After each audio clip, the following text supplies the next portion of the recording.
Jadi mudah-mudahan Allah jaga hati kita, baik ketika kita diuji, bahkan ketika kita diberi nikmat, supaya dalam dua keadaan ini kita tetap menjadi mukmin yang ajaban, yang ideal, yang baik, yang insya Allah Allah suka sama kita. Kalau diuji sabara fakana khairallah, kalau diberi nikmat syakara fakana khairallah. Kalau dia diuji dia bersabar dan itu kebaikan untuk dia. Ternyata diuji ujung-ujungnya baik. Lewat apa ujian menjadi kebaikan? Lewat sabar. Bukankah Allah bilang wabasyiris sabirin? Sampaikan berita gembira kepada orang yang sabar. Ada banyak kebaikan yang Allah sediakan untuk orang yang sabar kalau dia sabar. Dan kalau diberi nikmat syakara. Kalau diberi nikmat dia bersyukur. Fakana khairallah. Kenapa nikmat kok menjadi kebaikan? Maksudnya dengan dia bersyukur Allah tambahkan kebaikan itu. La in syakartum la azidannakum. Jadi orang beriman itu kayaknya hidupnya tuh harusnya sih nggak ada bete-nya. Hidupnya tuh nggak ada istilah, aduh hari ini gue kayak rugi banget nih.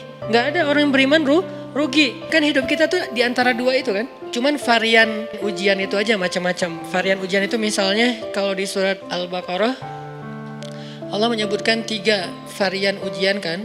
Ba'sa, dharra, zulzilu.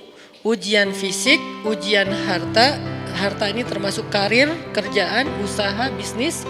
Dan ujian zulzilu, ujian perasaan termasuk diputusin.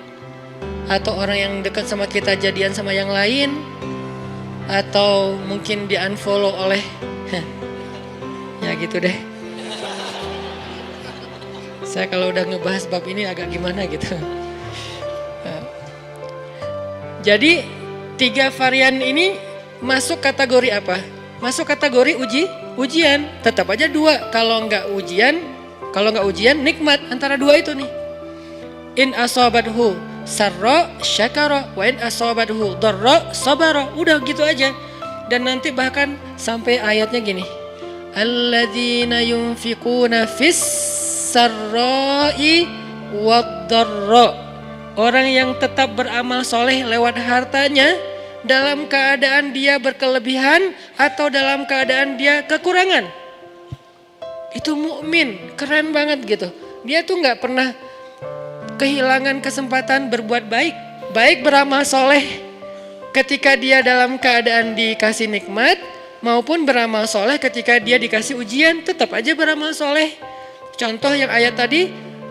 Yunfikuna fis sarra, berinfak dalam keadaan sarra, dalam keadaan bahagia, senang, lagi dapat untung gitu kan. Ataupun yunfikuna fit dharra, tetap berinfak walaupun dia dalam keadaan dharra, dalam keadaan susah.